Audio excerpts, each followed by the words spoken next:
ఇక్కడికి వచ్చిన పాత్రికేయ సోదరులందరికీ, మీ యాజమాన్యాలకి, మీ ఎడిటోరియల్ బోర్డ్స్ అందరికీ నా హృదయపూర్వక నమస్కారాలు. ప్రజలందరికీ కూడా నా హృదయపూర్వక నమస్కారాలు. మేము ఎన్నికల సందర్భంలో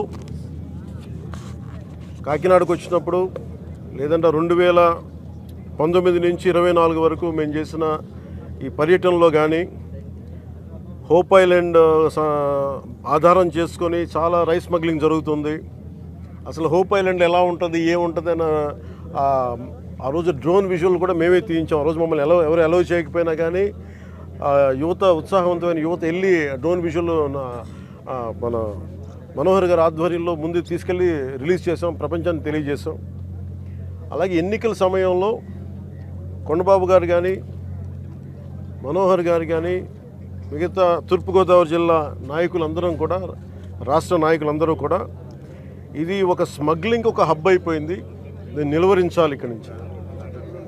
నేను చాలా సందర్భాల్లో నేను మాట్లాడుతున్నప్పుడు, ఉదాహరణకి నేను 31,000 మంది ఆడపిల్లలు అదృశ్యం అయిపోయారు, దీని గురించి ఎవరు మాట్లాడలేదంటే ముందు నన్ను చాలా వెటకారం చేశారు, దోషం చేశారు. అది కేంద్ర హోంమంత్రిత్వ శాఖ పార్లమెంట్లో చెప్పినప్పుడు కానీ అది నిర్ధారణ కాలేదు. అంటే రీసెర్చ్ చేయకపోతే వచ్చే సమస్యలు. ఈరోజున మేము కూడా మేము వచ్చి దాదాపు 6 నెలలు వస్తూ ఉంది. ఈ 6 నెలల కాలంలో మేము ప్రజలకు చాలా మాట ఇచ్చాం. మేము సంస్కరణలు పట్టుకురావాలి, అవినీతిని అరికడతాం, పారదర్శకత ఉండదు పాలనని, అలాగే వెండెట్ట పాలన పగ ప్రతీకారాలతో ఉండదు, అదే నిలబడ్డాం. అలా అని చెప్పి తప్పులు చేస్తూ వెళ్తూ ఉంటే వాళ్ళని కూర్చొని ఉపేక్షించేది లేదు.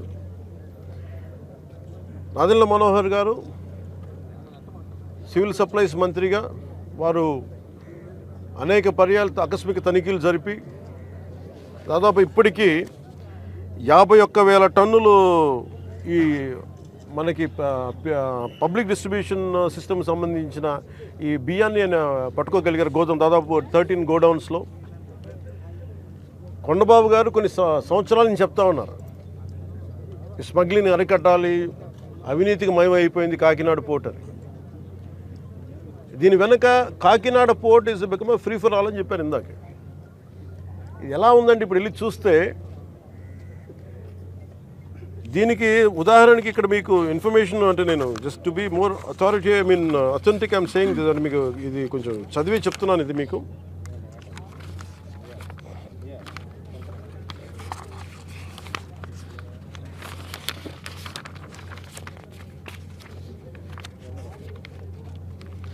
కాకినాడ పోర్టుకి రోజుకి 1000 నుంచి 1100 లారీలు వస్తాయి.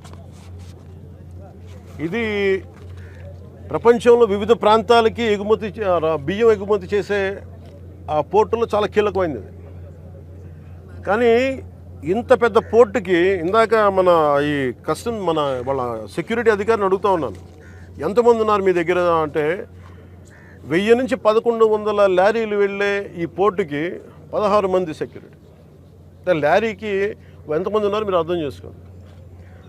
అసలు విచిత్రంగా మనోహర్ గారు పట్టుకొని కేసులు పెట్టి అధికారులకి చెప్పినా కానీ, అటు పోలీస్ కానీ, రెవెన్యూ కానీ, సివిల్ సప్లైస్ కానీ యాక్షన్ చాలా నామమాత్రంగా తీసుకుంటా ఉన్నాను. నేను చాలా సందర్భాల్లో ఆయన అడుగుతూ ఉన్నాను, క్యాబినెట్ మీటింగ్స్లో అడిగాను ఏం జరుగుతుందని. నేను ఒకటే ఏం చెప్పానంటే, ఇందాక మన మనోహర్ గారికి వీళ్ళకి మనం ఏ యాక్షన్ కనుక మనం ముందుకు తీసుకెళ్ళకపోతే, వీళ్ళు ఇన్ని మాటలు చెప్పి దీన్ని ఏమీ ముందుకు తీసుకెళ్ళలేదేంటి అన్న అపవాదం మనందరి మీద ఉంటుంది. మన ఇంటెన్షన్ వేరు, జరుగుతుంది వేరు, మన యాక్షన్స్, దాని కాన్సిక్వెన్సెస్ సరిగ్గా వీళ్ళు సహకరించట్లేదు. ఇది ప్రజల దృష్టిలో పెట్టాలి. ఇది నిన్న ఢిల్లీ నుంచి వచ్చి అసలు యాక్చువల్లీ ఈరోజు నాకు ఈ ప్రోగ్రాం లేదు. నాకు ఈ రోజున నిన్న రాత్రి స్టెల్లా అనే షిప్లో ఇన్ని 100 టన్నులు పట్టుకున్నారు, పనామాకు సంబంధించిన స్టెల్లా అనే షిప్లో. అలాగే ఇక్కడ దాదాపు 1060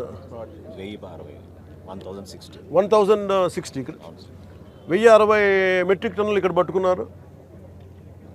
ఇంత బలంగా సాక్ష్యాధారాలతో దొరికినప్పుడు దీన్ని ఎలా చేయాలని చూస్తే సమస్య ఎక్కడుంది అంటే, ఇది చాలా డీప్ నెట్వర్క్. ఇది నేను వస్తాను అంటే నిన్న రాత్రి కూడా నాకు చాలామంది ఫోన్లు చేసి మెసేజ్లు ఏం పెడతారు, మీరు రావద్దు సార్ ఇక్కడికి అంటారు. మీరు ఎందుకు రాకూడదంటే ఒక 10,000 మంది జీవితాలు అతలాకుతలం అయిపోతాయని. పోర్ట్ అనేది it is meant for exports. Kakinada port కానీ ఏ పోర్ట్ అయినా కానీ అనుమతి ఇచ్చింది ఎక్స్పోర్ట్కి, అంతేగాని స్మగ్లింగ్ కాదు.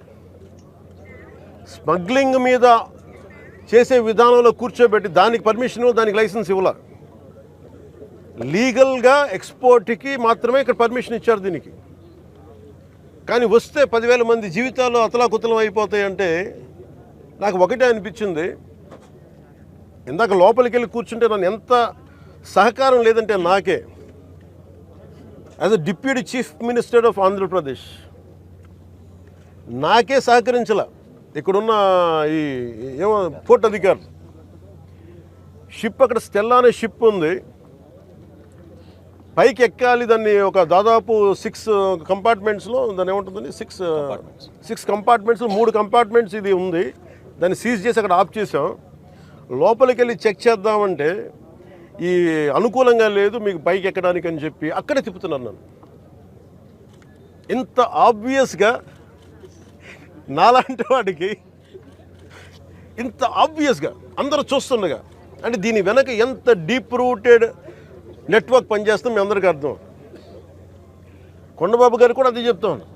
చూడండి సార్ ఎలా ఉందంటే అదే చెప్తా ఉన్నారు. నేను మీకు ఎప్పటి నుంచో మొత్తుకున్నాను సార్, ఇదే మీకు మీ దృష్టికి తీసుకొస్తుందని. ఇందాక మీకు చెప్పాను, కొండబాబు మనం కూర్చోబెట్టి మనం మెత్తగుంటే సరిపోదు, మనం గట్టిగా మాట్లాడాలి దీని మీద మనం అందరం అని అది చెప్తా ఉన్నాను కొండబాబు గారికి. మనోహర్ గారికి ఆయన being a civil supplies minister నాకు ఏమి చేయాలి, నేను ఎన్నిసార్లు చేసిన యాక్షన్ ముందుకు వెళ్ళట్లేదంటే డిస్ట్రిక్ట్ సివిల్ సప్లైస్ అధికారిని పిలిచి నేను అడుగుతాను రాగానే. నేను ఇక్కడున్న సెక్యూరిటీ అధికారిని అడిగా, చెక్ పోస్టుల సెక్యూరిటీ అధికారి, మీకు పర్మిషన్ ఎవరు ఇచ్చారు, హూ చెక్స్ దిస్ అంటే మాకు నో అబ్జెక్షన్ సర్టిఫికేట్ ఉంది. ఎవరు ఇచ్చారు మీకు, దాని మీద అధికారికంగా ఏమైనా ఉత్తర ప్రత్యుత్తరాలు ఉన్నాయా? సమాధానం లేదు. డిస్ట్రిక్ట్ సివిల్ సప్లైస్ అధికారిని అడిగితే ఓకే నా కలెక్టర్ గారు చెప్పారు, కలెక్టర్ మీకు అధికారికంగా మీకు ఇచ్చారా, మీకు సమాధానం లేదు.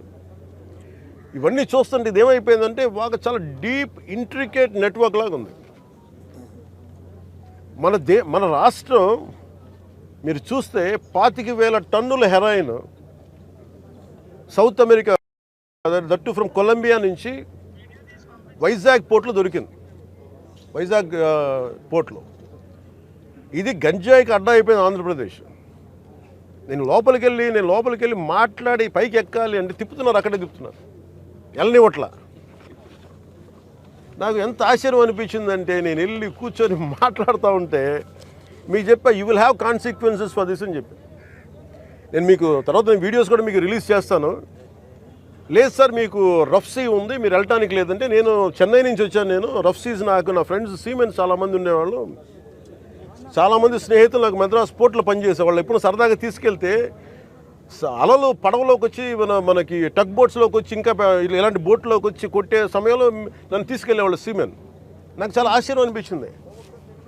అలాగే సార్ వింటున్నా వీళ్ళు కథలు ఏం చెప్తాను, అలా వింటా ఉంటే మళ్ళీ పక్క ఎదురుగా షిప్లో ఈ చిన్న బోట్లు వేసుకొని మనకి ఈ టైర్లు కట్టుకొని ఒక 2 పెట్టుకొని వాళ్ళకి దింపుకుంటా మన